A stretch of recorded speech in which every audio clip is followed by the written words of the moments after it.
Hello and welcome to another Fantasy Premier League video. My name is Steve and today we're talking about captaincy for game week 4. So in my team I have got the captaincy on Salah this week, and this is pretty much just down to picking Salah due to his pedigree. Nothing due to what he has been showing on the pitch in the first 3 game weeks or anything of that sort. This is just largely down to how we know Liverpool can play, and the fact that Bournemouth are probably the worst team in the league. And if Liverpool are going to kick their season off with their first win of the season, this would be the game to do it. Now, in the first 2 games, Salah was playing with Nunez up front, sort of took on a little bit of a different role in that he was playing a little bit wider, keeping, I suppose, the wing-backs away from Nunez in the centre of the pitch, and was actually crossing the ball a lot more rather than being the focal point of the attack, which we have seen in the past for Salah. Up until Nunez got sent off, of course, in game week 2.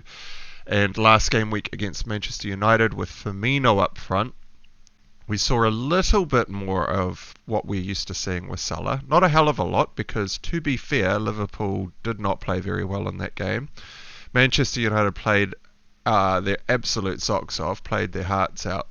And Liverpool were, on the whole, didn't really get a hell of a lot of chances. However, Salah still managed to get a goal in that game. He did not look like he was going to score it all the whole match. Very lucky to get that goal. And if you were looking at those 3 matches, you would be seriously doubting whether or not Salah warrants the captaincy this week. But with Nunez still suspended, and Liverpool sitting very low down the table, I suspect that they will probably revert to tactics of old in order to play with the personnel that they have available to them. It'll be interesting to see what they do in the middle of the park.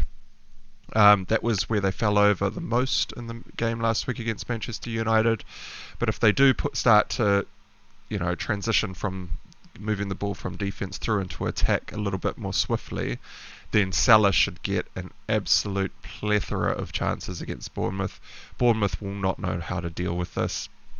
They will not. They just do not have any sense of quality over the pitch that can match Liverpool anywhere. So this pick is largely down to how many chances will fall to Liverpool, and most likely will fall in the lap of Salah. And to be fair, he has been clinical with what he has been given to date. The first 3 games, even in the first game, he came away with 1 goal and 1 assist, and he didn't look too likely to get amongst the points in that match either. Yet the quality of the lad still shows that give him the ball in front of the goal and he will do the business across 90 minutes. For me, my vice captain this week, as you can see on screen, is falling to De Bruyne. De Bruyne host Crystal Palace this weekend, and this pick is largely down to form. Kevin De Bruyne has looked amazing in the first 3 game weeks. He has been pulling the strings in midfield. He has been feeding in everyone across the pitch. He's even been picking up the ball himself and making driving runs through midfield and taking pop shot on himself. Has had a few shots in the first 3 game weeks. And has been quite unlucky to not come away with more assists, all things considered. They will probably have, I would say, about 60 to 65% possession of the ball against Crystal Palace, and will have most of that possession in the final third against...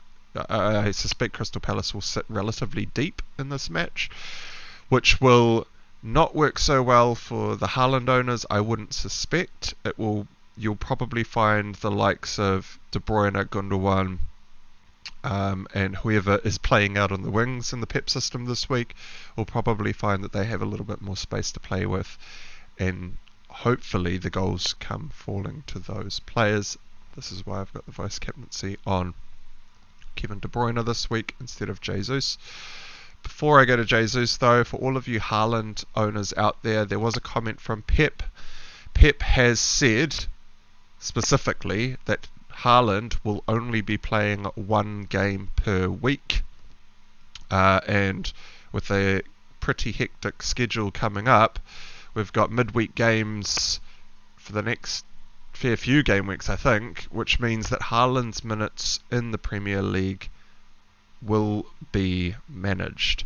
When and where this is going to happen is anybody's guess. We have tried to pick Pep's starting 11s in the past, and it is one of the hardest first teams to pick. This is actually why I've got Cancelo and De Bruyne in my team, because those two are the only two players that are pretty much always nailed in that squad. And the fact that Pep is already saying that Haaland will not be able to play 2 games a week means that he should then probably not be given the captaincy, because in any given game he could be benched and coming on for the last 20 minutes. And although he could score a goal in that final 20 minutes, you're looking at a maximum of about 5 points if that happens. He will not get into the bonus unless he's the man that comes on. They win 1-0 at the end of the game, which is probably unlikely, but you're probably looking at about a 5-point haul from Haaland if it is the game in which he gets benched, and therefore shouldn't really warrant having the captaincy gifted to him for any of the given game weeks until he starting more often. I don't know if that's a season-long thing or if it's just while Haaland is getting his match fitness up or what the deal is there, but Pep was pretty explicit in that he will play Alvaro in his place for some matches. You would suspect that would likely be in the easier fixtures, and so Crystal Palace is not an easy fixture, so Haaland will probably start this one. But when they go away to Nottingham Forest the following week, which is the midweek game on the Thursday, you may see Haaland benched for this Nottingham Forest match, and that could be quite painful if you end up giving the captaincy to him. Even the Aston Villa match in the fixture on the Sunday, a few days after the Thursday, is another easier fixture. I still think Aston Villa are one of the worst teams in the league when it comes to defending. And they don't seem to have a hell of a lot going forward at the moment. And so if I was to rest Haaland and I had to choose one game a week, I would be resting Haaland in this Nottingham Forest fixture, because anyone else that they bring on in his place should still be able to do the business and win the game for Manchester City. Jesus was my close third. He is the man in form in the Premier League at the moment. He did have a goal disallowed last week for being offside. Still managed to get an assist in that match. And the reason that I have not given the vice captaincy to Jesus is Fulham have shown the style of football they want to play. High press, front foot football, lots of attack, and leaving very little time for decision making on the ball for all the players across the pitch. Arsenal haven't really come across this so far in terms of their opponents to date. They've played Crystal Palace, Leicester and Bournemouth, none of whom were, well, Leicester would probably be the closest, I would say, but I think the way in which Fulham press is a bit more fluid than how Leicester have been playing. Leicester have not looked like the Leicester of last season. Their defensive problems are horrific. So any of you with Ward and Everson out there, you'd probably be wanting to upgrade Everson to some sort of 4.5 million option. However, you may even find that when you do that, Everson might nab the spot off Danny Ward, because Danny Ward has been horrible in net. He's been putting Leicester under all sorts of defensive pressure that has been unnecessary, and whether or not he remains as the number one, if he keeps playing like he is, he will not secure that spot for very long. And so just be careful if you've got the two of them, that if you do sell Everson, you may find that Everson does end up being the man that starts, but shouldn't make too much of a difference to your teams because everyone else who has got a 4 million spot is probably sitting there with Ward on their bench.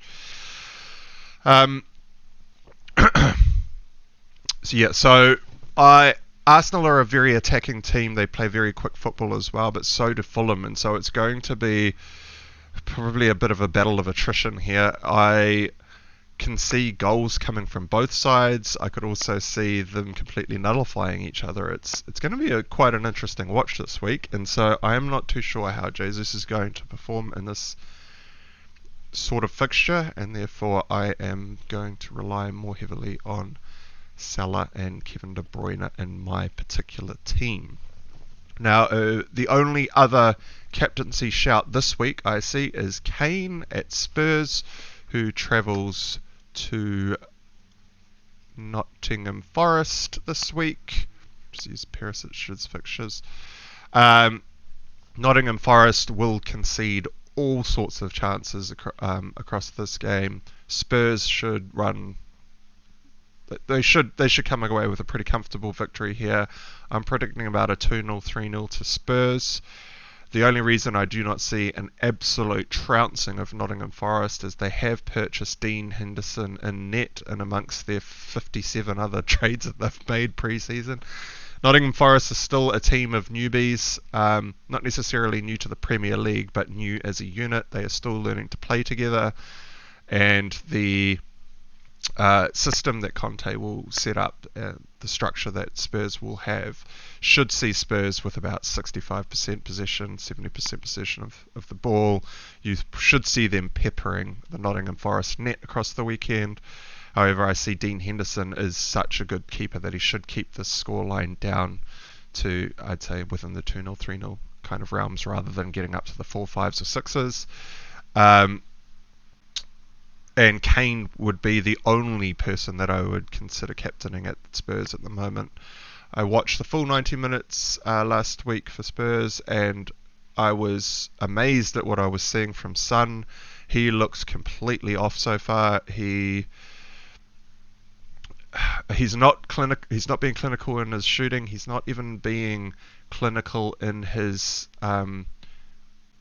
choices in the match, whether he should be shooting or passing. He seems to be choosing the wrong option quite a bit. He's losing the ball more often than he has in the past as well, and it came as absolutely no surprise to me last weekend when he got subbed off. When it was about the 66, I can't remember what minute it was, but when it was getting close to looking like subs were going to be made, in my mind I was like, Son's definitely being pulled here. He's being raked. There's no way that Conte can see what he's doing and keep him on the pitch, and he was the first one pulled off.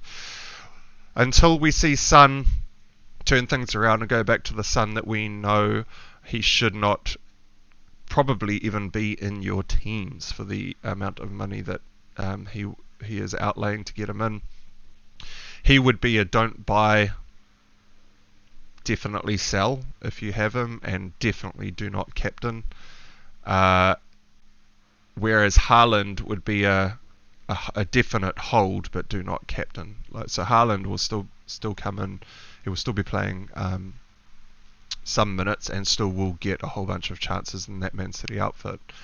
And even though Son is getting some chances and is getting his feet on the ball, he is not doing what he should be doing with the ball, and so I don't think should even be in your teams at this point in time, and definitely not warranting a choice of captaincy, even though Nottingham Forest is a great fixture for Spurs. And that's it for the captaincy video. So if you did make it this far through the video, please do give this video a like and hit that big red subscribe button to be notified about more videos coming your way soon. And until next time, I'll catch you again shortly. Cheers.